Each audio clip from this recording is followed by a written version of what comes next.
Hello and welcome to Classical Stuff You Should Know, a podcast about education, old stuff, and kind of whatever we feel like talking about in the moment. My name is Thomas Magby. I am joined, as always, by AJ Hannenberg. Boop, boopy doop. And Graham Donaldson. Shabba dabba ding dong. Yeah, I think is this a song from Greece that's happening right now? Yeah, we go together, boys. That's what I assume is that a Greece song? We go together like a Greece. blang bling bling bling zow. Yeah, yep, you nailed it. Music in the 50s was crazy. Was it the 50s? Well, It was about the It's 50s, but set in the 19th. It was not set. It was came out in the 70s, 80s, whenever right. it came out. But Shamalama ding dong. There you go. that's a part of it. Yeah. All right, gentlemen, and I don't know, listeners, we are here. We're moving into part 3. I guess this is not technically a trilogy that we're discussing, but part 3 just reminds me, like, what are some famous trilogies that we love? Lord of the Rings or Back to the Future. The only 3 Star Wars movies that were ever made. Yeah, the trilogy. Yeah, Star Wars. Yeah, episodes 4, 5, and 6, of which there are no other Star Wars movies. That's a great point you raise. Today we're going to hear about another part 3 from, I believe, Plato's Republic. Yep. Plato's Republic. I'm still doing it, and this might be a trilogy. It might end up being longer than that, depending on how committed I am to this project. How many books are there in Plato's 10. Republic? Oh, so this could be a 10-parter, which sounds terrible, but honestly, it's pretty cool stuff. It's been good so far. It's been fun. Although each one brings up interesting things. We have had requests for more Chaucer. That has happened. I might toss some Chaucer in there, although after the first Chaucer episode, Chaucer's a pretty baudy fella. Yeah. It is a little, yes. It gets a little risque in there. So we're just going to get that explicit tag on iTunes. Is that what this is about? Oh, Chaucer with the big E on it. We've been trying to get that tag for months and months. Wait, what? We definitely don't. Oh my, it's terrifying. Every podcast, I swear and tell terrible stories, but it comes out as like just cheeky goofiness. I don't know what happens in the podcast process. I think we edit that out in the in between that. Sorry, in AJ. post. Yeah, sorry, AJ. Sorry. How you doing over there, buddy? It was a late night last night for me. Yeah, Hamburg and I had a late night. Graham started this episode with his head in his hands, so this you will have heard it well. because I'm definitely leaving in the "I'm okay" that he said. So that's what that was. He was just feeling kind of groggy. We went this morning. to a concert last night, and it was late. So actually, objectively, it was not late, but we are over.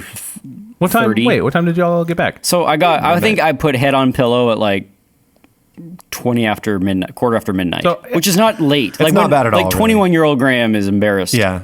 That 36-year-old Graham is tired. Great. I was out later than both of you, so I win. Yeah, but you have a child. Like you are fueled by the love of a father. I already told you this. I was at a movie release for a friend of mine, and so anyway. I didn't know this. Oh, sorry. I think maybe I was talking with AJ. Anyway, that's what I was up to. Oh, cool. So, anyway, All right. Well, I will stop complaining.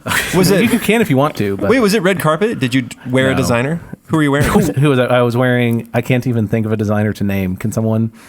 JCPenney. Yes, Mr. Penny himself. Was it Ad Astra? Who was a very interesting. Anyway, was Ad Astra the movie that you went to go see? No, of course not. No, Austin filmmaker. So anyway, cool. Yeah.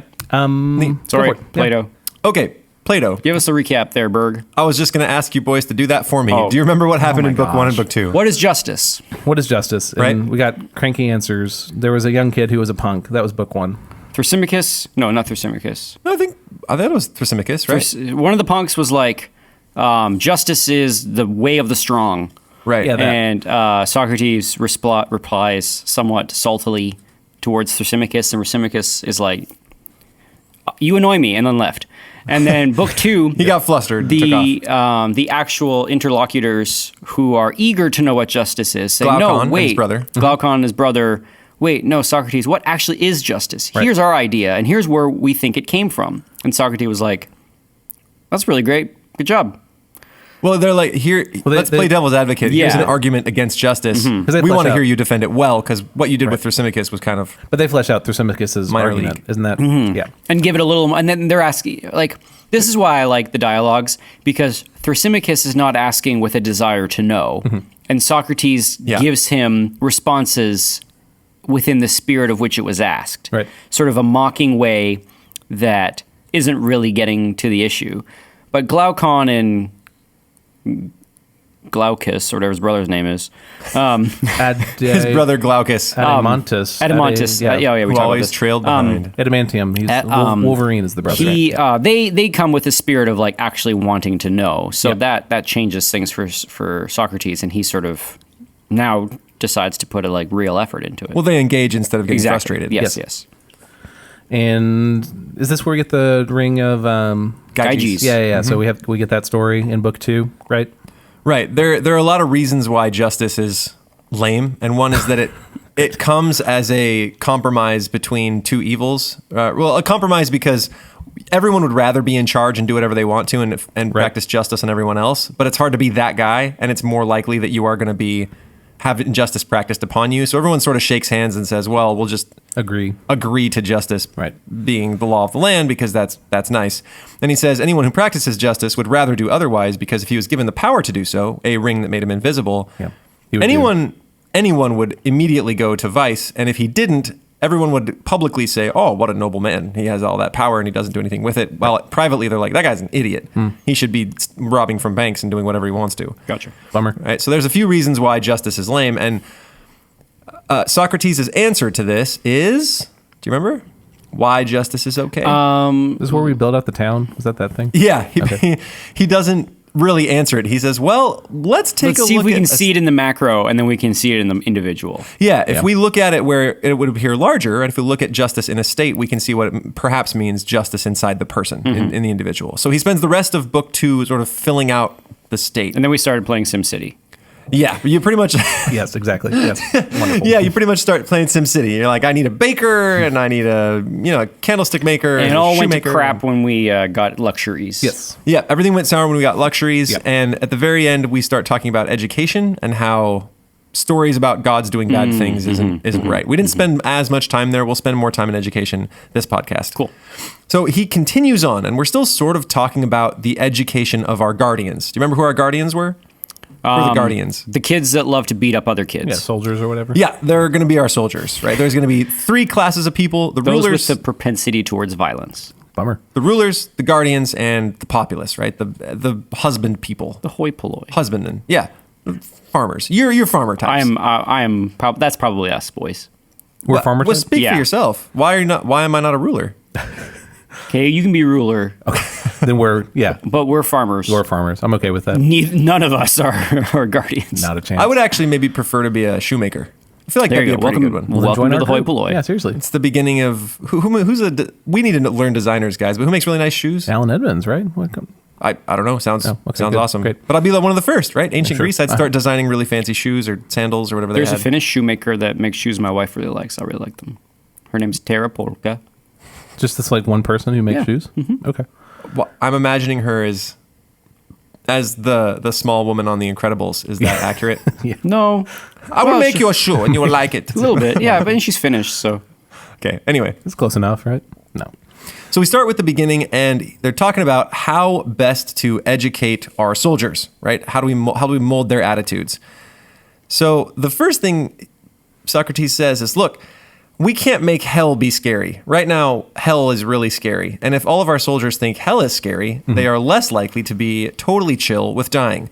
And we want them to be totally chill. What a weird place to start. Okay. Yeah, right? Wow. We need to let them think that the afterlife is just super awesome. great. Pretty dope. It's super great. And that way, if one of their friends dies, they'll be like, good on him. Right. Like, Underworld ain't so bad. Yeah. And that's the first thing he says. I feel like book 3 is where... we get a little manipulative. Yeah, I feel like I've sort of been, being like, okay, Socrates, I see where you're coming from, all the way up until book 3. And I feel like here is where we totally go off the rails. Take a turn. Okay. It really takes a turn for the weird. And I'd like to get your guys' input on why it's weird and why we can maybe disagree with Socrates on some of these, because we definitely don't follow his prescriptions. Okay. So... hell is to be not that lame. Here's a quote. I have a bunch of quotes today. Sorry, when you say hell, is that the underworld? Cossetus. Sorry. So- what I'm asking in the Greek conception, there's only one place you go. Correct. Hades. Correct. So like, yeah. I can't. Isn't there like a blessed realm the of the fields of gods Elysium. if you're real, like, top notch? You can be made into a constellation. I think. That's pretty Seriously? cool. I think the famous are. I don't really fully, because I think it changes, right? I think there's the fields of Elysium at some point, but when we when we go to the underworld in the Iliad, it seems to be there's only one place, and everybody's That's in why I'm one asking. spot, and Yeah. it's not that great. Everyone's a shade. I'd be like a big celestial hockey stick. Wonderful. Good. In the sky? Yeah. Or like a moose. A celestial A moose. celestial moose. Hockey stick wielding moose Oh, in the sky. yes. That's also reading? Yeah. Like on a at the same Kindle time. or something? Star me up, gods. Get those constellation engines cranking. well done. All right, so here's a little quote from this passage. And we must beg Homer and the other poets not to be angry if we strike out these and similar passages, but not because they are unpoetical or unattractive to the popular ear, but because the greater the poetical charm of them, the less are they suitable for the ears of boys and men who are meant to be free, and who should fear slavery more than death. Right, so some of the things he lists is one of the famous ones is Achilles in Odyssey 11, where he says, Saying "I would that- rather be a yeah, serf on yeah. the land of a poor and portionless man than rule over all the dead who have come to naught." That doesn't make the underworld sound great. So Plato says if we teach that to our guardians, they're going to think twice about throwing down with gusto. Right. yeah, Do you think that's true? Do you think he's right with that? Do you think that the stories? Do you think fear of death causes one to Not want to die. it Yeah. causes one to moderate their behavior in terms of bravery? Depends how much so. you're thinking about death, but Yeah. yeah. if you're a soldier, I think you probably think about it a lot. That's what I'm saying. So that's why it would matter more for a soldier than for the ruler or the whatever we call the commoner in the city. But Yeah, I was listening to a podcast recently from of a soldier. Well, what's his name? Jocko Willink. Willink. Yeah. He was on Eric Weinstein's podcast, The Portal. And he was saying that the first thing that soldiers need to do when they are in battle is basically be okay with dying.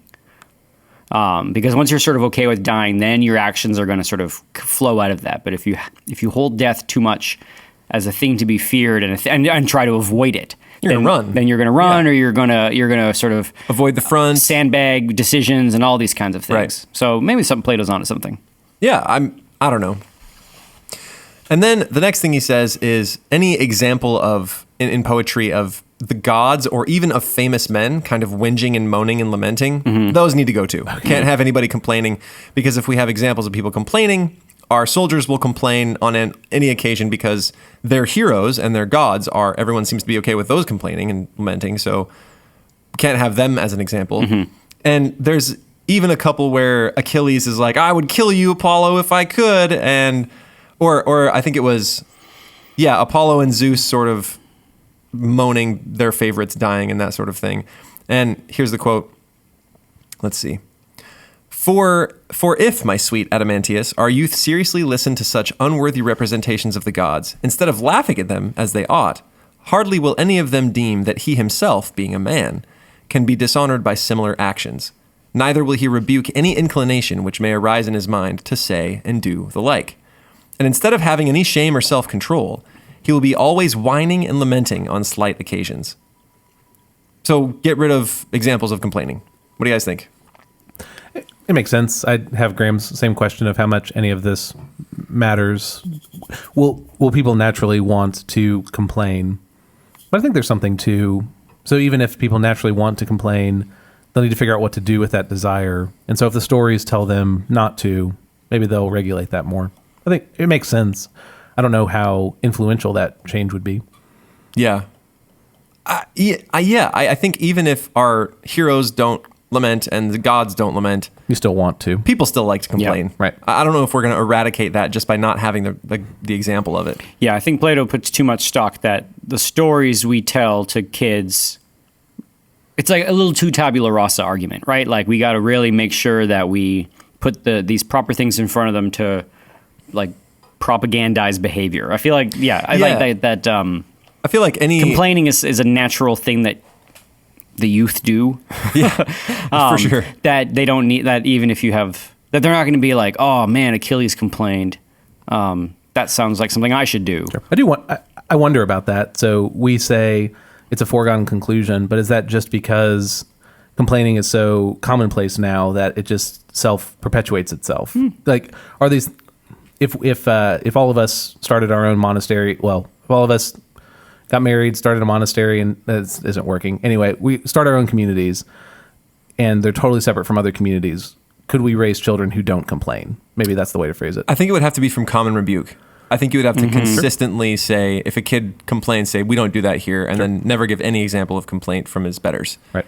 But the way to say the way to say we don't do it here is, your father went through a hard time and didn't like giving stories. Yeah, you do need those stories to show that. Otherwise, it's literally just the rule. I don't know.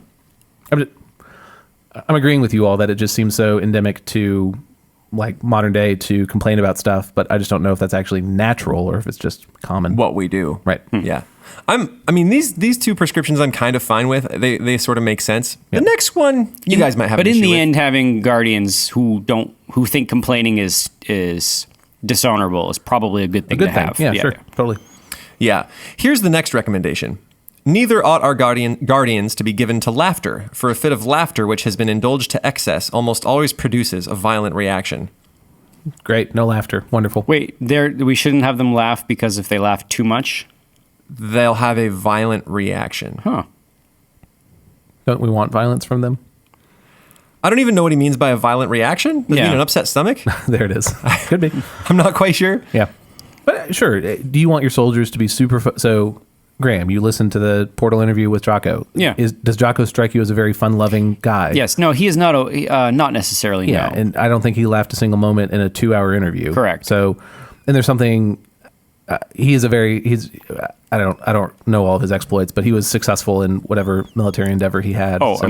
And he's the guy that trains special forces. Is that what he does? Yeah, I don't know much about him, but so that's again all to say. Maybe he's proving that point that he is so focused on skill in soldiering that I don't know. He doesn't need laughter. I don't know. He also doesn't seem like a human in that conversation, but also that is true. Right. I get what he's saying is, I always wonder if it's going to be the reverse, as opposed to we can engineer the guardians to be this way. It's the other way is people who naturally have a propensity to seriousness and not complaining are going to be the ones that self-select into the guardianship. Sure. But I think that we're having a disconnect with reality because sure. So No, I mean, like, because people have to laugh. My point is that if we know anything about the military, there is constant hijinks in the military. Like people are laughing and playing pranks on each other all the time. Sure, but not in maybe. I don't know. I think having not been a part of it, I almost disagree and think that laughter is almost a necessary stress reliever in the military. Right? If you don't laugh and it's just 100% serious all the time, that kind of thing coupled with the violence that you see can make for a pretty oppressive atmosphere. I think you need some laughter, right, to maintain your humanity. Yep. Some mirth and merriment. Yeah, for sure. I could see it either way. I do also think my stereotype of a military man is not like a fun-loving and boisterous guy. You know what I mean? Like, there is a severity to being in a line of work where you kill people for sure. that is appropriate to the position. So I don't. Yeah, I don't know how to balance those two. But maybe we're thinking of the military men who are in. I'm thinking of the enlisted. The enlisted often are playing pranks on each other. It's the military men at the top that I think tend to not be playing pranks on other military men at the top. That makes sense, right? It's okay when you're enlisted, play some pranks and play some cards and laugh at each other's jokes. It's a little more unnerving when your generals are doing the same. Totally. Yeah. And maybe that's Graham's point of the people who are more serious are self-selected for higher positions in the military. Yeah. Okay. And then he's like, we should not admit all these things. They don't seem legit when the gods complain and when the great men do these things. Not only are they bad for our soldiers, but they simply can't be true. Gods can't complain, right? That's Socrates' position. Okay. He doesn't believe that the gods are originators of any evil, and so he says any of this poeticism about them doing this, it can't be accurate in the first place. So we should maintain truth. Here's one of, I thought, the most interesting passages in this whole chapter. There's a few pretty good ones, but I thought this one was pretty compelling. Then if anyone at all is to have the privilege of lying, the rulers of the state should be the persons, and they in their dealings either with enemies or with their own citizens may be allowed to lie for the public good. But nobody else should meddle with anything of the kind. And although the rulers have this privilege, for a private man to lie to them in return is to be deemed a more heinous fault than for the patient or the pupil of a gymnasium not to speak the truth about his own bodily illnesses to the physician or to the trainer. or for a sailor not to tell the captain what is happening about the ship and the rest of the crew and how things are going with himself or his fellow sailors. So basically, if anyone is to lie, it should be the rulers of the state, and the populace cannot lie to the state in return. It makes sense. It does make sense. So, I mean, I think we don't like, I think when we first hear it, we're like, oh, we don't want the rulers to lie to us. But I think the more I think there's a necessary lie of power of the state. Or just the withholding of information. I think it is more withholding.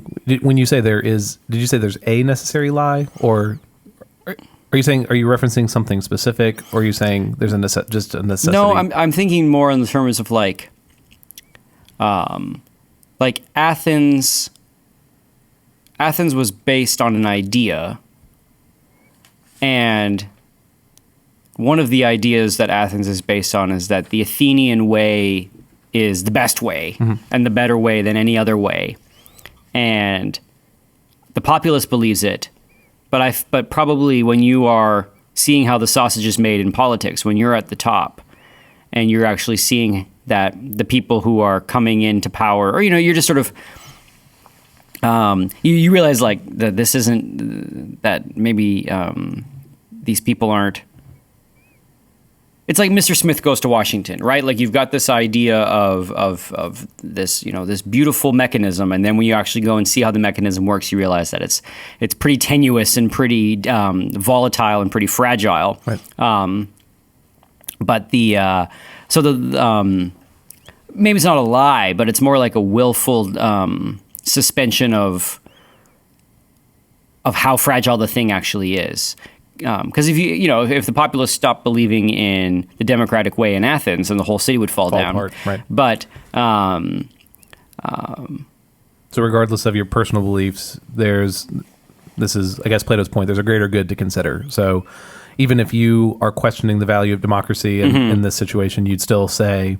You still praise the values of it publicly. Let's take a negative example of a state that we would not want to live in, like a totalitarian state. And the lie that keeps a totalitarian state together is the leader is infallible, right, or the leader knows best. Everybody who sort of spends time with the leader, who the upper people in that, and maybe if the leader himself or herself is honest, realize, oh crap, I am making all these decisions and I could be wrong. And all the people that sort of work with the leader see decisions being made and they're like, that was a bad decision. But you've got to go back to the populace and say, the leader has made an amazing decision. This is the best way to go for our country. Because if everybody stopped believing that, then the whole house of cards falls down. It's a little more safe when it's not a one individual leader, it's a system. Right. But the system requires faith. And so maybe it's a little disingenuous to call it a lie.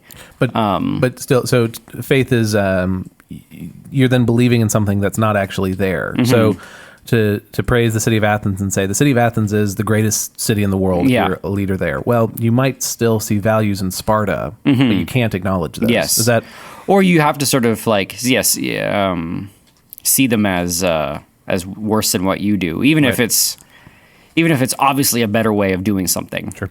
I don't know. So is that a lie? I guess. But then there's also the lies that the what are they called? The leaders? The rulers. The rulers need to keep, just in terms of what's happening with the military and what's happening with... That they can't disclose that information? Mm-hmm. Sure. That makes... And especially, I don't remember if he said this in the quote you just read. There's some sort of lying or withholding that's necessary in dealing with other powers that... Yeah, with enemies and stuff. Yeah, yeah. So there are people with like ill intent toward your city, your country, or whatever, and you can't just tell them everything without destroying your city. Yeah. So that, I mean, at that level, that it makes sense. I'm thinking back to another definition of the state that I can't remember who said it, but it was something along the lines of like, the state is everybody who believes the same founding myth, or who believes the sort of same lie about the populace. And it's kind of I think it's a cynical way to say it, but it's the founding myth could be, well, I mean, in the U.S., it's not a myth as it is an idea of liberty regulated by representative government. So that's an idea of, and actually this is one of the reasons why the United States is like unlike any other country ever, is because it was a country founded on an idea as opposed to we've always been here. Right. History. Right. So it's not so much a lie as it is an idea, but if faith is lost in that idea, then the rulers have a harder time ruling. Yes. The state would fall apart, right? People would have no reason to maintain that state if they think it'd be fine if we were taken over by someone else. Yeah. Yeah, for sure. Yeah. Or if there's a belief that the way we do things doesn't matter. Right. We could do it another way. We can completely change this, and it wouldn't matter. You wouldn't have the same. Right. You wouldn't have the same state. So. Right. Yeah, I tend to agree. I think that it's really uncomfortable for us to say that we're okay with the state lying to us every now and again. But if we actually think about it, we probably want the state to lie every now and again. We don't want to hear about every single missile threat there is. I don't want to know about those. Right. There'd be constant panic, right? I don't want to know everything that's happening in the military. There are some things I think that are better kept secret. Yep. But I think it's that necessitates that we elect the absolute best people to the role. Sure. Because if we are giving them the power of deceit or the power of withholding information, it can easily be abused and they withhold all sorts of information, and they sort of use that cover to do dastardly things. That, and also have a system that is strong enough to be able to withstand poor leaders. Because they're going to come through. Yeah. It's like, I think so Warren Buffett had this quote about boards. He's about investing in companies. It's like, invest in a company that is so simple to run, a ham sandwich could do it, because one day a ham sandwich is going to be running that company, Right. or the equivalent of a ham sandwich. Right. That's true. So, yes, you want to elect the best people, the most noble people that you can have. But then you also want to have systems in place that have these measures that can keep damage from being done. And I mean, we don't really ever get political on this podcast, but right now I think we see a rush sort of on both sides of the aisle to be able to increase the powers of those in power, because they're frustrated with the systems we have in place to keep that power from being wielded more effectively. So there's this like, our government is horribly inefficient, and so we should get rid of all these efficiencies. We should have a 50% vote, or we should have a... But the system's supposed But to be... the system is built up in that way to frustrate that, exactly. because... the unchecked wielding of power, especially under behind the curtain of deceit, can be terrible. So Democrats could say, oh, well, when we're in power, if we had the ability to like get things done faster, because we're probably going to be only in power for 4 to 8 years, well, let's try to get those things done. And wouldn't that be great if we could do that? And the other side says, no, don't do that. And then the other side gets in power, and they're like, now they've got the tools to be able to enact, and so if you did have a totally efficient government, you'd have these wild swings from left to right. Yes, whenever you would have a new crazy group came social in power. volatility. Yeah. Totally. Anyway. Yeah. All right. That was a fun little conversation. That's weirdly enough, that's only a small related. portion. Yeah. Of what he goes over. So the next part, he says, all right, so the ability to lie belongs to the state. Our youth shouldn't lie. The guardians aren't liars. And they should also be temperate. And he actually breaks down what temperance is, which is obedience to commanders and self-control and sensual pleasures. Right? Okay. That's temperance, I think that's a fine definition, especially for our soldiers. But to that end, he says that our poetry shouldn't have the following. We can't have any tales of Zeus doing what Zeus tends to do, which is... Throw lightning bolts? hang out with ladies. Oh. Right. Oh, wait, what? So we can't have any tales of that. We can't have any tales of the love of greed either. When, people should be magnanimous and yet they are still encouraged to take money. The example that they use is actually from the Iliad. It's when Phoenix encourages Achilles to take the bribe and come back to war. He says, we can't have examples of our heroes, or especially Phoenix, right? A wise old man saying, hey, take the money and run. So we gotta get rid of those, which is kind of fun. Do you guys fun that he brought that example in? Yeah, I just think that he seems to want to carve out all the negatives of humanity from the stories. Which okay. So, but that's why I'm confused in all this. So first off, the question is this actually what Plato believes, or are we supposed to be bothered by the example he sets up? This is the debate about Plato, right? So I don't know, and also I guess the other question is, does what is proposed through the Republic kind of end up as a totalitarian state? Like, I don't know. I think you can only call it that. I mean, it's ruled by a philosopher king. Right. Right. It is pretty much autocratic, right? Right. And so we don't think that's good, but there are good parts of the society. I don't know. So like at the end of last time when we talked about the dangers of luxury, like that's actually something we can apply to our lives. Yeah, for sure. So, but that doesn't necessitate us being in a farming community. I don't know. But we like enlightened despotism if we're actually honest. How much do we lionize supposedly amazing CEOs? Or Solomon. Yeah. Oh, sure. Or kings. Or kings who, and we Wise look at that kings. and we say, if you have a good man pulling all the strings, like then the health of the state will follow. Now, that's a really dangerous thing because his son, especially if you have like primogenitor succession, like his son could be a ham sandwich. Right. Yeah. So, but I think the genetics on that would be complicated. But we do look and we say like, I will think of investing. I'll invest in this company because I really believe in the CEO. I really think he can pull this thing through. Like Jeff Bezos has it figured out. Mm-hmm. Now maybe he's not. Who cares about his morality or whatever? But like in terms of his running a business, or his autocracy, it's going to do really well for everybody. right? And so I think maybe we tolerate it in the business world, but we don't like the idea of it in the political world. Yeah. And rightly so. Because of the dangers of the baton passing. You want to have that. Well, the difference is the use of force. Yes, right? So, exactly. Amazon does not have a standing army. So Yet. Okay, great. I mean, with those drones. Drones, baby. Yeah, those drones one day. Yeah, they're Amazon good. mercenary division. I'm just saying. Yeah. So there is a difference between a business being authoritative and a government being authoritative. So I get that. Well, I mean, my big question here is that this little section seems to fly in the face of what we have discussed in previous podcasts, which is that We shouldn't talk about certain stories that are immoral. Well, the I very think I said that before, isn't it? When we read William Blake. I mean, I know you've had autocratic tendencies. I mean, I would Well, not. William anyway. Blake- as a father, no. William Blake contains a potentially disastrous philosophical idea that it borders on blasphemy, right? Whereas Is blasphemy? What do you mean borders? yeah. But the Iliad is not, right? And one of the reasons we read the Iliad and that the Iliad in the classical world is touted as important to read is because we look at the examples of men who make mistakes Yep. so that we can avoid those same mistakes. And it even seems to contradict what he will later say in this chapter, which is that wise men learn from the mistakes of the evil. And so if his goal is to carve out the mistakes of the idiots and the evil, and all we have are good indications, But is Phoenix evil? but evil or not, we're going to carve out the evil thing that he does, which is encourage greed. Right. And so if we're carving all of that out of our stories, what's the point?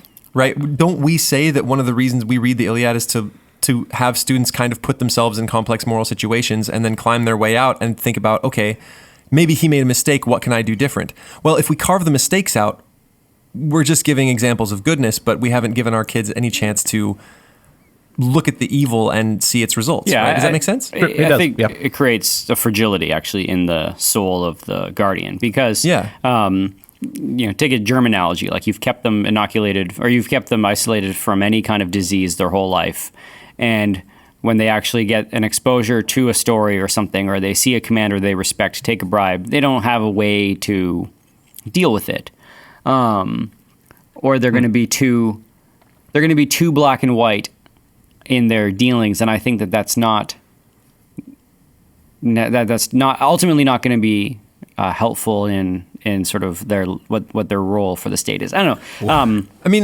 granted, they won't be good Like, soldiers. if Plato was modern, he'd be like, well, all we need is robots. Like we just need robots that will obey us. That's what Plato wants. That's what Plato wants. it seems to be what he wants Yeah. to make. And granted, he's not pulling out every example of vice. He's pulling out the examples of where great men encourage vice or great men do things they shouldn't. Yeah. And that's a thing we have talked about before, is that there are fewer ways to be good than there are to be bad.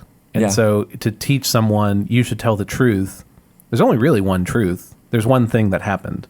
And so to focus on that is so much easier than to say, here are all the ways not to lie.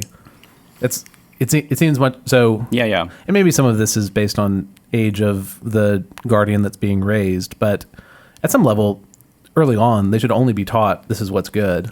And then ultimately, maybe to think about. But if what you want is for them to follow their commander, why would you ever teach them to question someone else? Does that? Yeah. I don't know. I wonder at the wisdom of cutting out all examples of great men having a fault. Sure. It sets you up for disappointment for when you like meet actual humans. And disallowance of yourself in the vices that you might have. Like chances are, even if you're a guardian or a ruler, you're going to have problems, a thorn in the flesh. You're going to have something you're doing wrong, and it's going to be a huge problem for you. Right. I don't know. This rubs me the wrong way. What I bristle at is like, he wants to create this class of warriors. He wants them to be less educated in the full richness of humanity, so that they can be more effective in their utilitarian task in society. So like let's not educate them on purpose so that they can be killing machines. Only useful, for that. Only useful. Yep. And I think that the Christian response to this is, well, that's ignoring their being made in the image of God. That a humanizing education should be for everybody, right? And that to treat people as a means to an end for society's health solely is not only anti-Christian, but dehumanizing. Let's put it that way. Sure. Yeah. I just find it interesting that the stories, it seems to clash with what he'll say later. Is that what Jesus did? Oh, interesting. Jesus didn't choose the great men with no flaws to be our stories. In fact, he did completely the opposite. Throughout the scriptures, he chose grand men who are deeply flawed. Sure, but there are ways of talking about, say, David, if we're going biblical examples. So you could focus on the failings of David or on the greatness of David, and I guess that's what I'm having. I don't know. Yes. Why was David considered righteous is a really interesting question. But I'm with you. Like, sure, we should focus on his greatness and on his righteousness. Yeah. But to ignore the flaw is, I think, disastrous. Right? He was a man after God's own heart, despite his grand failing. Totally. And to remove that, to try to whitewash Scripture and take out all the failings, see you later, Peter. Am I right? Yeah. Sure. But I have this conversation where a book we've talked about on the podcast before is Josh Gibbs's. What's the first book? Something They Will Not Forget's the second one. What's the first one? How to Be Unlucky. How to Be Unlucky. And we're reading that as a faculty. And one of the themes in there is this like distinction of like salvation versus like doing good things in the here and now. And there's like genuine confusion in students between those two things. If you take a look if you look at David and you only focus on him being a regular everyday human because he messed up, there's a despair that comes in with that of why bother? Like why bother being great if all that really matters about me is that I'm a sinner? And it encourages license. Yes, it says, well, since David did this, I can kind of do whatever I want to. Mm-hmm. And he was still righteous, right, to that example there. And so I just want to be more sympathetic to Plato's argument of I think we do need more hero stories. Whenever I do my next episode, it's going to be on St. Francis.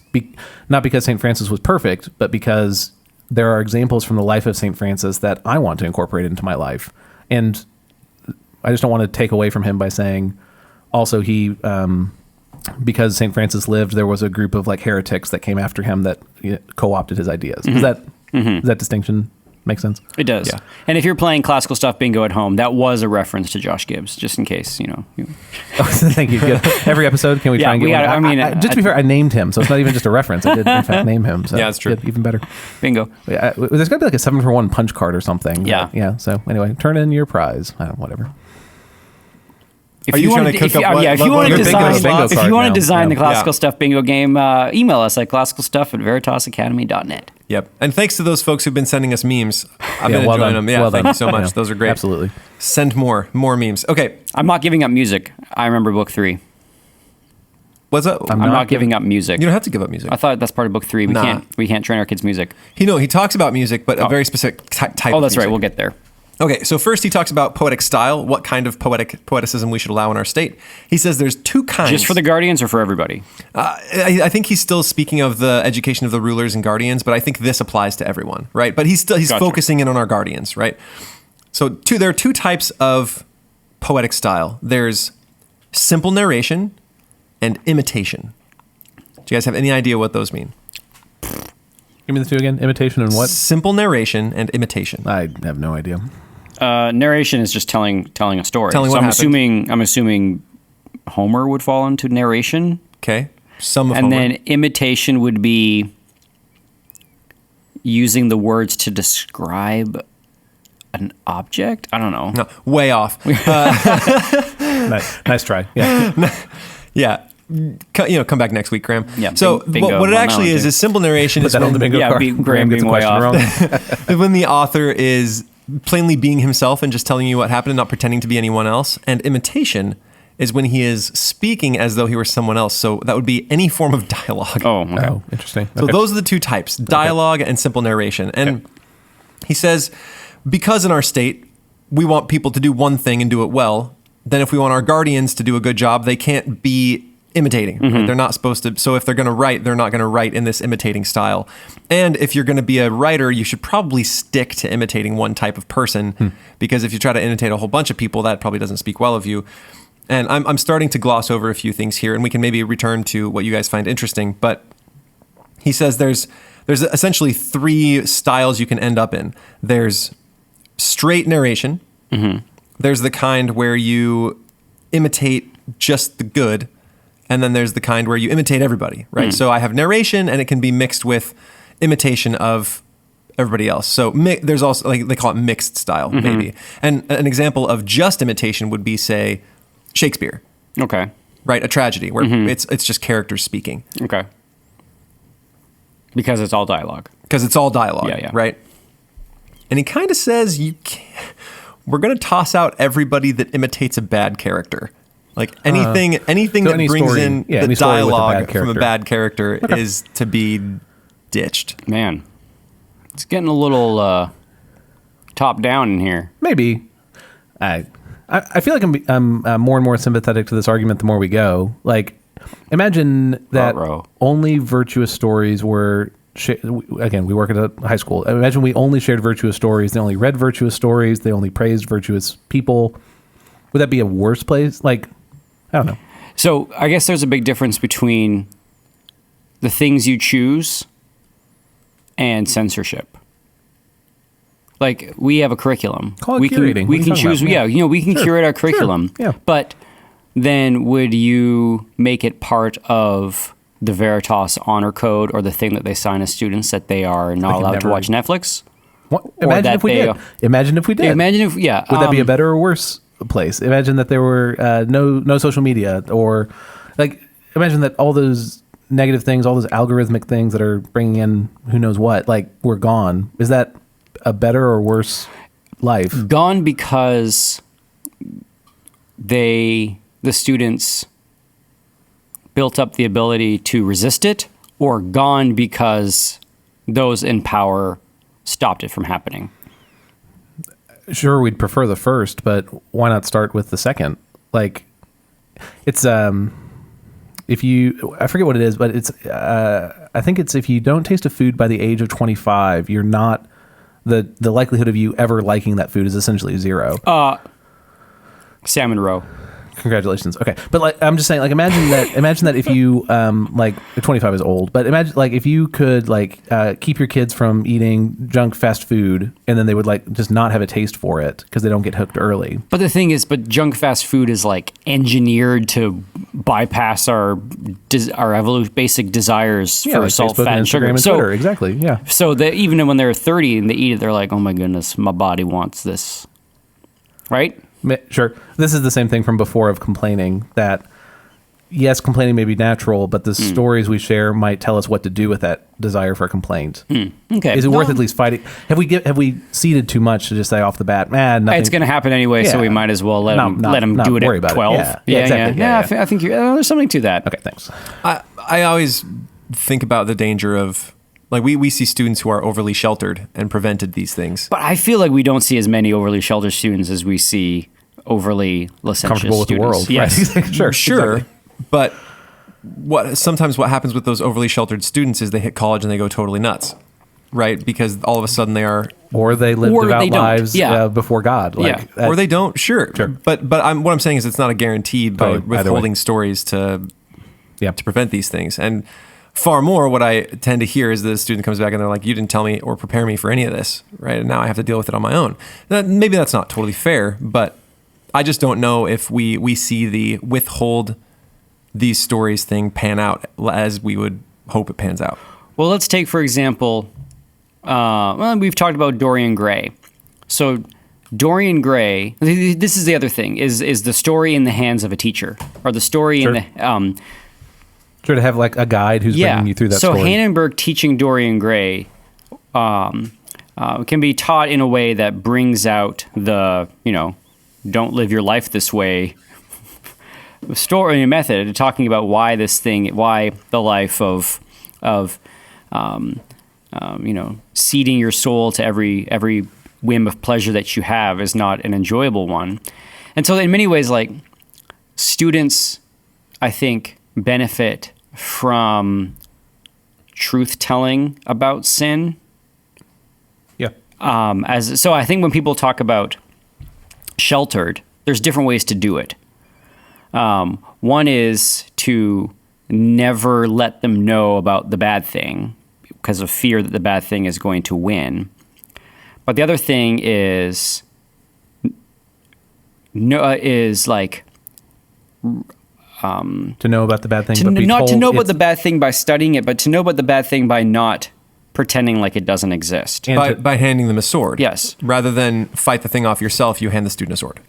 Yeah, like letting the student know the consequences of something. Like, let's talk about, I don't know,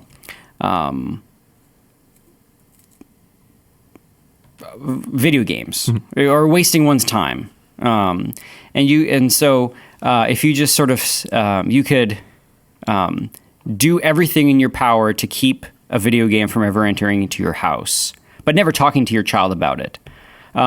Or you could, show them what happens with a failed life of somebody who is so hooked on games that they can't figure out, that they can't sort of bring themselves to do anything worthwhile later in life. Sure.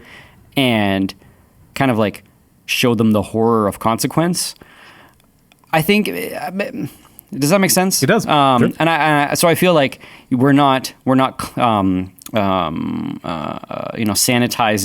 sanitizing the story, but we're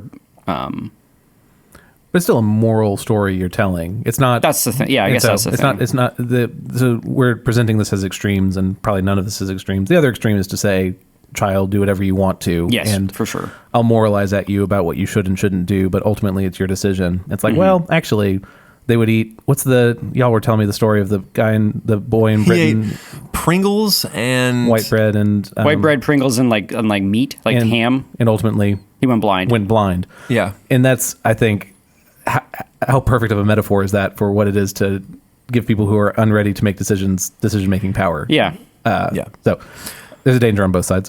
Yeah. Okay. We are So far off. we're just so far into the episode, and we have so much left in the chapter that I'm kind of despairing at getting just all through summarize it. So I'm gonna summarize a bunch of this for you guys. Go for it. Yeah. Sorry about the long conversations. We tend to. Why are you apologizing? We tend to talk. Yeah, we talk about stuff. I guess that comes with the podcast. I'm weird. So the next thing he talks about after talking about imitation and saying pretty much that if you're a good writer, you'll avoid imitating bad people in your text. And we're going to boot out all the poets who tend to talk about bad things. And I love this. He even says, what is it? And therefore, when any one of these pantomimic gentlemen, somebody who will mimic anything, who are so clever that they can imitate anything, comes to us and makes a proposal to exhibit himself and his poetry, we will fall down and worship him as a sweet and holy and wonderful being. But we must also inform him that in our state such as he are not permitted to exist, and law will not allow them. And so when we have anointed him with myrrh and set a garland of wool upon his head, we shall send him away to another city. For we mean to employ to our soul's health the rougher and severer poet or storyteller, who will imitate the style of the virtuous only, and will follow those models which we prescribed at first when we began the education of our soldiers. So basically, if another poet comes along and he's like, I'd like to speak in your town, we're like, oh, you're so wonderful and your poetry is so great, but beat it. Yeah. That's kind of what we do. Sure. So it talks about that, and then he moves on from poetic style to musical style and says, as far as words go, well, we've already talked about words, so it just applies the same. And then he says... Let me guess, we can't listen to anything in the minor chords. You are correct, sir. Nailed it. He actually talks about specific scales that should be banished. The Lydian scale is one of those. It's sad and used for strains of lamentation, so ditch that. Keep the Ionian scale. Oh, sorry, banish the Ionian scale too, because that's for drinking songs.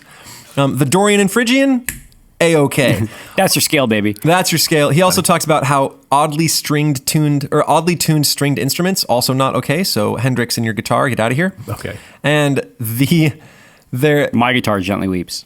Yeah. Thank you. And then, so after talking about music and banning anything that isn't like a victory march, which sounds amazing, I actually think he might have really liked EDM music. he talks so about positive. and it's rhythm. High He says energy we should every have time. simple rhythms that funny. go with the simple honesty of the soul and nothing too complicated or crazy or in a minor key. And I'm like, that just sounds like. I feel like I can still hear Dead Mouse in my head right now. Good. Oh my It's like word. that. I think that would be right up his alley. He'd be like, "What is this wonderful soldier music?"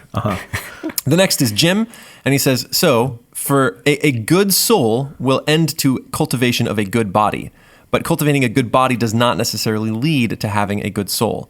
And he says, "For our soldiers, we could put them on a strict regimen, but have you ever noticed that the really strict regimen of athletes, if they ever vary from it, they just sort of fall to pieces, right? Any sort of variation in their schedule." So he says, "We'll keep it I've simple." noticed that in my life. Any variation. You have from your bodybuilding days. My, strict exactly. bodybuilding My stuff. strict athletic regimen. Yeah. So he says they'll eat roast because you don't need a pan for that. And they'll get used to just roasting things over a fire like good soldiers do. And no sweet sauces for sure. Oh, Good. man, I Yeah. couldn't do it. Yeah. Because sweet sauces. I love my sweet sauces. Yeah, bummer. And if you ever are intemperate, eventually you'll probably get a disease, and lots of these like sweet sauces lead to prolonged diseases, and that Oh, leads man. to a Seriously? proliferation of doctors. And a proliferation of lawyers, great. which we also don't want. That ruins our society. And then there's a whole page. Pry my sweet sauces from my cold dead fingers. There's a whole page panning the litigious. Like, aren't the people who go to court all the time just the worst? And they're like, oh yeah, they're just the worst. Yeah. And then in maybe one of my favorite passages, it talks about how we shouldn't indulge those who have prolonged long illnesses. Usually he thinks that these are the rich folks, right, who have the money to be sick for a really long time. Because if you're Does the poor die? Wow. yeah, because the Oh. poor, That's a bummer. if you're a farmer, you're going to come up and either it'll be a definite illness that you Right. can totally solve, or he'll be like, I don't have the time or money for this, and I don't have time to be sick all this time, so I'm going to go back to work, and either he'll be fine or he'll die. Yeah. And that's kind of the prescription he says. Really? He says, we shouldn't indulge those who are perpetually sick. If he has a definite illness, like instead of just like, I feel kind of gross, you should solve it, do what you can, and then kick them out. Like either, gosh. if they're useful to society, awesome. If they're not useful to society, they'll die. Yeah, I don't like that. Yeah. Well, I'm planning a rebuttal podcast about because I'm reading After Virtue, and he talks about like this view of the utilitarian, Yeah, the sure. utilitarian and the utilitarian on the one side and human rights on the other side, and he says both are trash. Yeah. So The evidence he brings up are the guys who staunch Menelaus's arrow wound in the Iliad. So one of the kings gets shot with an arrow and they staunch his blood, and he's like, look, it's fine. And he's like, it doesn't mention any sort of prolonged care. And I'm like, that's not the focus. That's a stretch. Plato. Yeah, You know what I mean? You're kind of, it's not that they didn't think he should have any prolonged care of that wound. He also says, the best kind of doctor is one who's been sick all the time, because he sort of knows what all the What to sicknesses do. are, Yeah. and he cures people with his mind.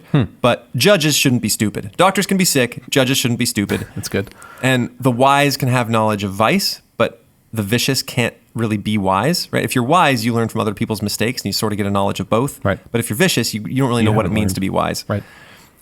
So he says gymnasium and music should be balanced, right? It's the Interesting. spirited and philosophical, like the body and the mind should be in balance, because too much music, too much poetry can make you effeminate, and too much gym. We know people that have too much gym, right? It makes you a savage. He's like, so on the one side you have savagery, on the other side you have effeminacy, and so you have to balance the two, like a nice, finely tuned instrument. Is this true for Guardians also? That's what we're mostly Okay. talking about is the soldiers. So he still wants. So they do have an interior life. Yeah. Oh, interesting. Okay. Yeah, for sure. just a sanitized one. Yeah. Sure. And then in the last section, and this is where it gets. I wish we'd gotten here earlier, because man, it deserves some conversation. Maybe we'll have to hit it on the beginning of the next We one. have 5.5 minutes. So But he says, here's how we choose our rulers and guardians. Oh, I remember this Basically, blood test. Really? Sort of. So the first thing is holding to the truth is what we need. People who hold to the truth. And some forget the truth over time, and others are deceived, right? By argument or by force or something like that. So basically, when the kids are young, we have to test and see which ones will hold to the truth, even among terrors and pleasures, which we will ply them with. So we'll freak them out and we'll try to force them to abandon the truth, and then we'll ply them with a bunch of pleasures and see if they're like, fine, I don't need, whatever. Rock and roll, this is great. Like, just give them Netflix and see which ones absolutely succumb to the Netflix. All of them. What do you? Yeah. And then and see if they are charmed by those. And if they're not charmed, well, then that's the people we need to rule and be awesome. So we are going to test them when they're children to pick And that the best. determines for the rest of their life if they're worthy. Well, yeah, don't they're you worthy. the deferred gratification test. The marshmallow test? Yeah, the marshmallow test. Doesn't that like determine? I think it hasn't been replicated. I think it falls in that category. People can't learn. Yeah. Yeah. Yeah, I mean, then this is maybe the lie that you need to keep, because if they figured out what that test was, mom and dad would just say, okay, for today, don't eat the cookies. That's what I'm saying, right. And like, just let them torture you or whatever the test is. Are you guys ready for the lie that he is going to tell them and see if and mess with them? This is the blood test. This is the blood test. Well, we tell them that their youth was a dream. Okay. All of the education we have given them was imaginary. That's so dumb. When in reality, they have been gestating in the womb of the earth. I hate this. And then they come out of the earth, and their duty is to protect it. We also tell them that they're inside of them, they have mixed the alloys of the divine. So the rulers have gold in their blood and body. Okay. The auxiliaries, or the guardians, have silver, and the common man have iron and brass. And this is not hereditary. So if, say, two golds have kids, you could have an iron and brass kid. Okay. Basically, we just figure out where they are. And we will tell our guardians that they have like blood in their bloodstream, or gold in their bloodstream. Okay. Of course they have blood in their bloodstream. Right, yeah, but they'll have gold in their bloodstream, and that way they won't want to meddle with the nasty gold that is tarnished and passed around by everyone else. They already have enough. And then this is what I thought was really interesting. He said, we need to make sure our guardians live together as if in a camp, don't have embellished dwellings. They have small houses or barracks. They don't deal in money, and they are only given an allowance of what is useful for that year. They don't have an excess of food. They don't have anything like that, because once that power is united with the taste for possessions or the ability to accumulate possessions, it's really dangerous. Okay. So we only give them what's necessary. We tell them they have gold in their bloodstream, so they won't want to fiddle with the gold elsewhere. And that is what we do with our guardians. So we lie to them a bunch. Great. Tell them they're made of gold, and then make sure they don't have anything cool. Bummer. I don't know. And everyone sort of lives under this story of their chosenness, right? Like everyone sort of has this lie. You are built this is for the this lie. thing. Yeah. So change among class isn't really possible, because you're either made of brass and iron, or you're made of gold, or you're made of silver. Yeah. I'm wondering if it's actually a lie. All of this is a hypothetical example. So there is actually no movement in social class. So in some, I don't know, if a guardian is a bad guardian, they probably get kicked out instead of becoming a ruler, right? Well, what they say is that if he begins to accumulate property, then what we'll do is we'll just make him a husbandman. Like, we won't let him be a guardian anymore. Yeah. If he wants to like be a businessman, let him be a businessman. But he's not a guardian. So you can go anymore. down, Not a you can't guardian. go up. Is that it? I don't know if they talk about going up, but they do make an allowance for heading down. I just find that it's interesting that we actually follow most of these recommendations. We don't lie to our soldiers about what they're made of, Right. but we do not let them have large houses while they're staying and while they're deployed. Interesting. Right? They Really? live together in barracks. They are given simple fare and few possessions when they're traveling around. Like, I mean, yes, we pay them well, and eventually when they leave the military, they will be taken care of. But while they're in the military, typically they have few possessions, small houses, barracks. They lodge together. They have simple foods, right? Interesting. It seems like we actually follow most of these things, because think about it. If our military had the ability to accumulate large possessions, and like that gets dangerous really fast, right? Yeah. It does. I thought you were going to take it the angle of this all sounds very Spartan also, but yeah. It does. Yeah. Right. But Sparta had everybody do that. Yeah. As opposed to a section just the guardian. of society. Yeah. Sparta was totally soldiers instead of partially soldiers.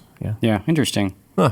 I just found it interesting that we actually follow a lot of those. Yeah. I mean, we're not exactly lying to them, telling them they popped out of the earth Or have gold in their veins. or have whatever. gold in their Right. veins, but we do sort of reform them when they enter the military. Sure. We break them down to nothing and then build them back up to be soldiers.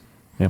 So we have a lot of more of the hereditary story too. My Some people dad are was born in the for this. military. Yeah. Yeah, That kind of thing. that's true. Anyway, that is chapter 3. So all about the education of the soldier. So to review, I'm getting a clearer picture of justice, so that's good. yeah, right. A very clear answer. Yeah. To review, get rid of all the bad stories, the bad poetry, and the bad music. Make sure that they, work out in the gym simply and eat simple foods and have a balance between music and gym. And then don't give them anything nice and make them live together and tell them they're made of gold. Yeah. And that's the story in chapter 3. Rock and roll. Isn't it weird that lying is a part of this just society? Anyway. Yeah, it's an allowance given to certain people. Yeah. I need to think on that some more. All right. This has been... Anything else before? Not that I know. This has been Classical Stuff You Should Know. You can find us online at classicalstuff.net. You can email us at classicalstuff@veritasacademy.net. You can find us on Twitter at classicalstuff, spelled CLSSCAL stuff. I think that is it. So signing off for Graham, AJ, and Thomas. Goodbye. Bye. Bye. Thomas, you're really good at that. You sound so authoritative. Thank you. That's really good. Bye-bye. You gold blood. Golden boy over here.